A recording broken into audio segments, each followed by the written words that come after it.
Ouais. Bonsoir et bienvenue dans Personne n'en parle. Ouais. Tous les livres que vous n'achèterez pas, même à vos pires ennemis. Avec nous ce soir, Jean-Luc Delarue, ouais, qui a quitté la télévision pour le magazine de la SNCF, La Vie du Rail. Avec nous également Monsieur Bachelot, ouais, le mari de Roselyne, pour son autobiographie choc. Ma femme m'a pris en grippe parce que mon machin est nain. Ouais. Ouais. Non, c'est vrai qu'on se demande, en parlant de Fillon, pourquoi le président l'a gardé, quand même. Très bien, Fogiel, comme ça. Alors, François Fillon, bonsoir. François Fillon, pendant 2 ans, vous avez été aussi transparent que le cerveau de Loana. Et maintenant, on vous voit partout. On vous a vu auprès des candidats UMP au régional. On vous a vu au Salon de l'Agriculture auprès d'une profession sinistrée. On vous a vu à côté d'Éric Woerth au moment des retraites. On vous voit après Nicolas Sarkozy au plus bas dans les sondages. François Fillon, est-ce que vous ne portez pas la poisse? Alors, nos politiques écrivent, et il vaut mieux. Parce que quand ils n'écrivent pas, qu'est-ce qu'ils font? Ils parlent. Bernard Kouchner avait dit un jour « La contraception doit avoir ses règles ». Non, on ne sait pas ce qui leur sort par la tête. Alors évidemment, le fondateur de tout ça, le plus grand, c'était quand même Jacques Lang, qui avait dit au moment de la fête de la musique « J'aimerais que chaque Français descende dans la rue son instrument à la main ». Alors, certes, c'est quelque chose que la plupart des ministres de la Culture pourraient avoir en bouche. Alors, parlons de ministre de la Culture. Est-ce que quelqu'un a vu Frédéric Mitterrand? On l'a perdu. Il est arrivé rue de Valois avec tambours et trompettes et tout ça. Bonsoir. Puis là, plus rien. On ne sait pas où il est. J'ai enfin proposé à notre bien-aimé président de la République, gloire éternelle à notre Danube de la pensée, que la prochaine fois qu'il se rendra au G20 sur sa liste de courses, il propose l'abaissement de l'âge de la majorité sexuelle de par le monde à 13 ans. Une initiative qui me tient particulièrement à cœur et qui a reçu le soutien de Roman Polanski et de Benoît XVI. Alors, un qui parle, évidemment, qu'on ne peut pas oublier, c'est notre président. Alors, je veux tout de suite tordre le cou à une rumeur. Je ne sais pas si vous avez vu, il y a quelque temps, il y a un député socialiste qui avait écrit pour se plaindre que le président torturait un peu la grammaire, quoi. C'est impensable. Parce que moi, je vais vous dire, tous ceux qui disent que je mêle le français, moi, je leur dis, vous disez des conneries. Et puis, si j'aurais su, j'aurais pas venu qu'on parle de ça. Alors, un truc énorme, quand même, sur les paroles, toujours de politique, c'est ce qu'avait sorti Rachida Dati, vous savez, dans son interview, quand elle avait confondu inflation et fellation. Ça, c'était énorme, hein. D'ailleurs, depuis, elle a plus pipé mot. Hein. Mais... Non, et pareil, tout le monde a dit, c'est un lapsus, Lucchini avait cette position. Ce n'est pas un lapsus. Même si un lapsus pour une fellation, c'est de circonstance. C'est plutôt une association d'idées. 30 secondes avant, elle parlait de bourse. Mais quand même, une fellation par Rachida Dati. T'as vu le portail? Se faire sucer par Rachida, c'est comme prendre un doigt par le capitaine Crochet. Hein. Ça fait du dégât. Donc aujourd'hui, les politiques disent un petit peu n'importe quoi. Il suffisait de voir, par exemple, à la mort de Georges Frêche, taper tous dessus, et le lendemain, c'était devenu un type génial. Imagine Frêche commenter ça, vous savez. Et comment il s'appelle, le petit, là, Bascounet? Béraud, François Béraud, qui n'a pas pu s'empêcher de sortir une vacherie. Mais François Béraud, franchement, le croisement incestueux du prince Charles et de Winnie l'ourson.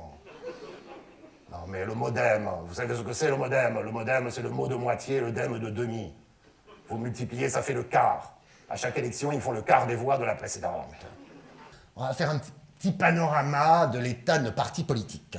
Alors évidemment, c'est une vraie jungle. C'est une vraie jungle. Ça avait donné l'idée à nos hommes de télévision un peu connus d'aller explorer tout ça. Vous savez, bien sûr, Nicolas Hulot s'était un petit peu intéressé, vous savez. Et bienvenue pour cette 6853e émission d'Ushuaïa Nature. Nous abordons la réserve de l'extrême gauche.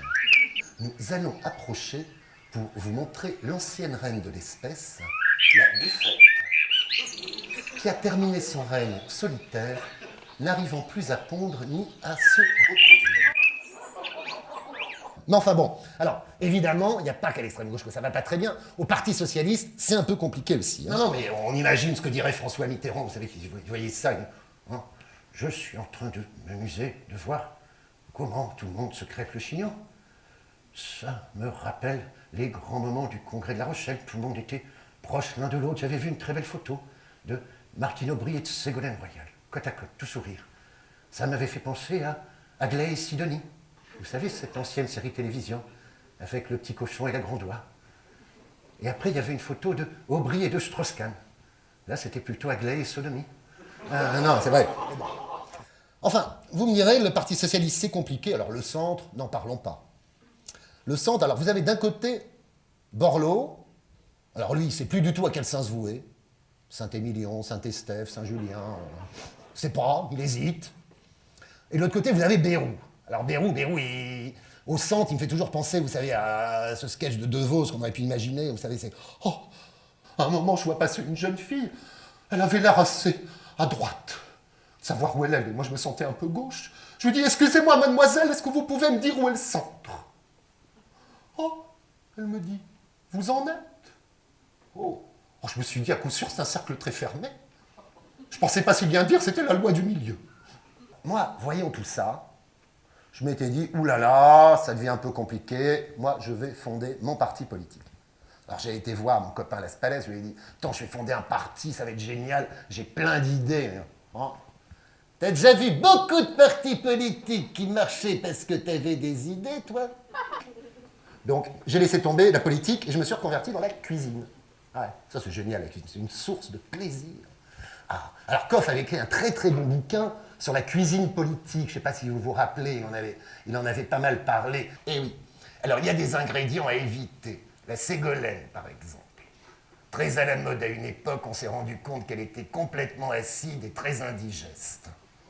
Elle est capable de tout vous faire tourner au vinaigre. Alors, pour votre santé, mesdames et messieurs, surtout, vous oubliez le Delanoë.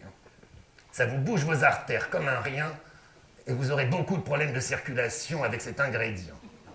Alors, on va revenir un petit peu à la vie sexuelle des grands de ce monde. C'est un sujet inépuisable, ça. Parce que je ne sais pas si vous avez vu que le pape a complètement changé de position sur le préservatif récemment. Il ne le met plus à l'index. Non, c'est vrai. Là, il a dit, le préservatif, on peut, dans certaines circonstances... Hein. Alors, changer de position, alors que l'Église s'est toujours appuyée sur les missionnaires, juste avant Noël, où tout le monde met le petit Jésus dans la crèche, je vous dis, c'était osé. Bonsoir.